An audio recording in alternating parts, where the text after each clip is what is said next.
Lord of the Mysteries. Chapter 409. December. What? Getting me to investigate myself again? Klein nearly suspected that this was a deliberate test.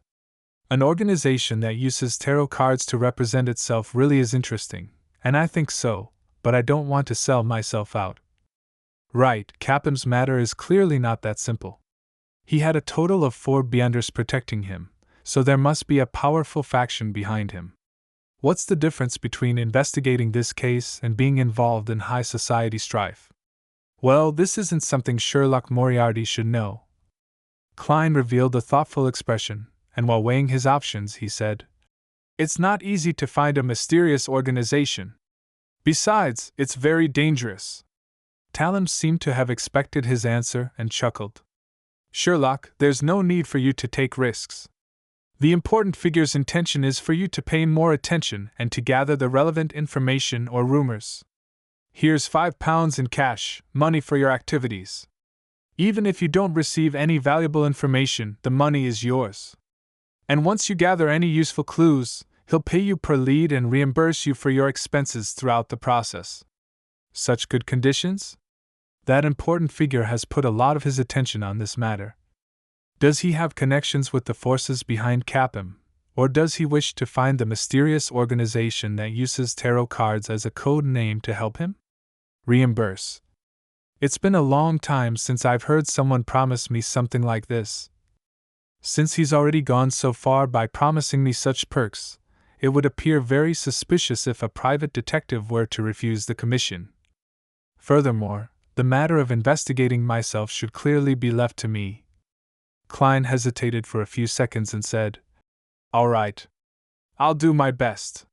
He didn't stand on ceremony, and he accepted the 5 £1 notes that Talon handed him, intending to provide a vague clue every week or two. Isn't the Aurora Order looking for the Fool? The Fool is obviously part of a tarot card.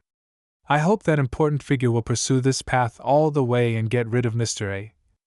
A. Thought began to form in Klein's mind. Under St. Samuel Cathedral, Soul Assure Soist assembled his team together to discuss their subsequent actions.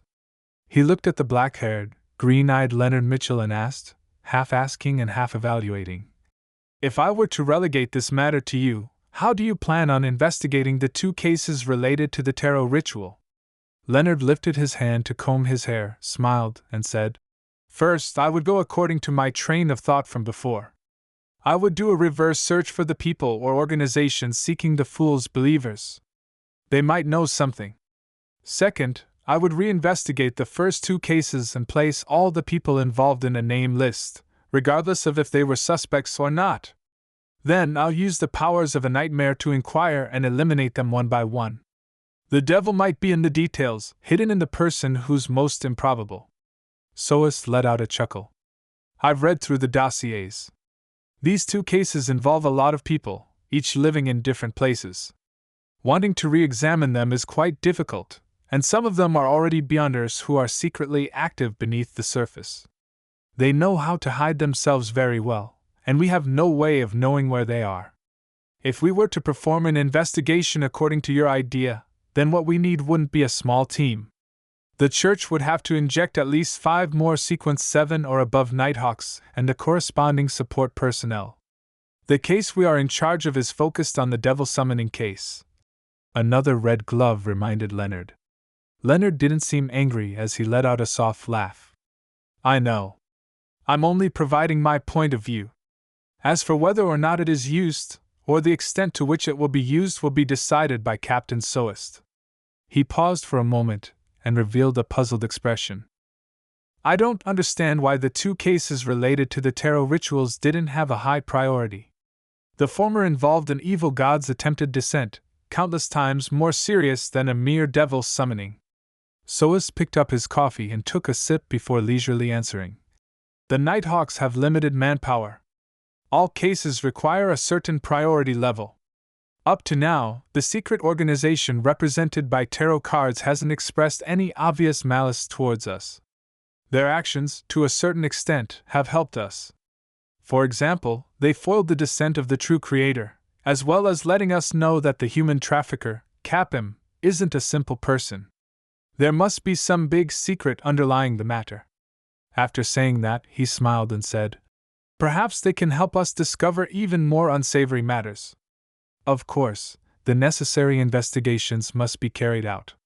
No one can guarantee that a secret organization will not end up being our enemy in the future." "I see, Captain Soest. Let's focus on the devil summoning case," Leonard said earnestly. In a backland winter that was inseparable from fireplaces and fog, time flew by amidst these cold and gray sensations. In the blink of an eye, there was only half a month left until the new year. Klein extinguished the charcoal in the fireplace and put on a double-breasted frock coat over his dark red woolen vest. Nearly 3 weeks ago, Leopard finally received the bike patent and began looking for suitable second-round investors. Steam Car Mogul, from his cage, ended up showing some interest in this. After several meetings, the 3 parties agreed to conclude their final negotiations today. During the past month or so, Klein led an uneventful life. Through his investigations, he slowly digested the potion by strictly following the principles. Now, he was just short of a relatively bigger performance that he needed to initiate to completely digest it. If there are no urgent matters, I can avoid taking risks. It would take about another. As his mind wandered, Klein removed the half-top hat from the coat rack and smoothed the folds with a brush and handkerchief, removing the dust. The badge left behind by Lenevis indicated a January 4th gathering. He had no strong intentions on attending it. During this time, the Tarot Club continued being held on a weekly basis. Klein obtained a few pages of Roselle's early diary entries, allowing him to witness how he went from a weakling, who only knew how to dream without taking actual action, to becoming a playboy who actively hunted. Apart from this, he gained almost nothing.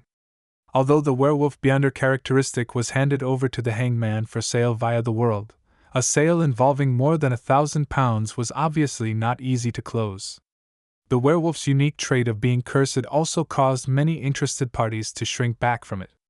However, a few days ago at a tarot gathering, the hangman told the world that he had contacted an artisan from the Church of the God of Steam, and the other party was clearly interested. Let's hope the deal would be closed this week. There are still no clues to the wind-blessed formula which Mr. Hangman wants. Klein packed his personal belongings, picked up his cane, wore his hat, and walked out the door. The wind-blessed potion formula was a sequence 6 formula. It wasn't that easy to encounter one. The hangman, Alger, had waited for more than a month without receiving any good news. Justice Audrey, after undergoing a long period of observation and testing, was finally accepted by the psychology alchemists. She reported to Mr. Fool that she should be officially joining the secret organization this week, hoping to be blessed ahead of time to prevent any accidents from happening.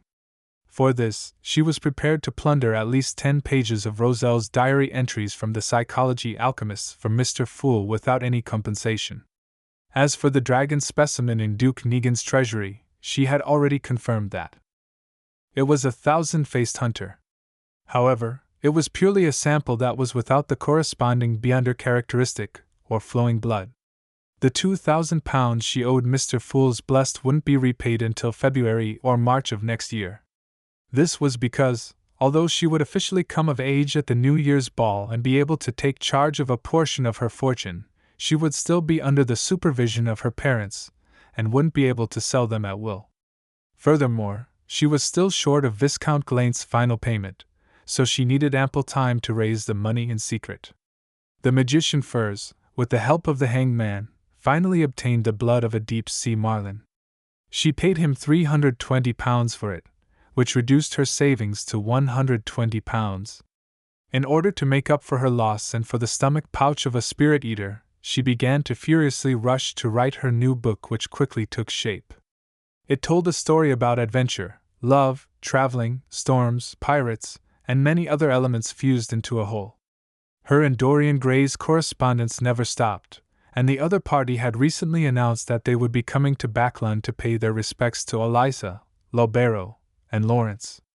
The son Derek, who was acting normally as suggested by the hangman, continued his daily patrols, amassed merit points, and didn't attempt any rituals.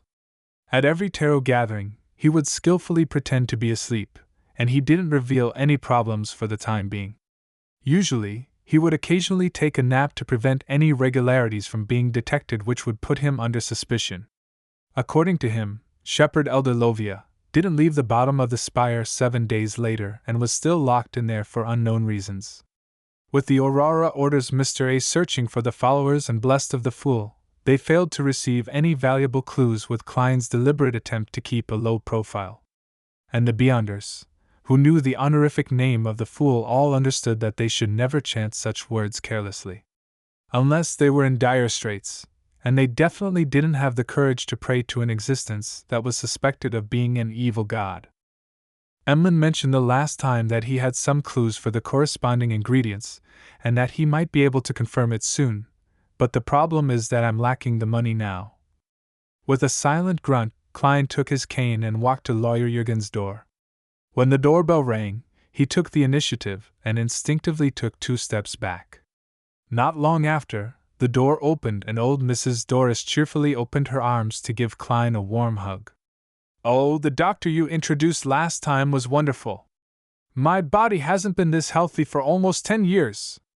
Doris, seeing that the detective was standing far away, could only fold her arms and express her delight and feelings in words.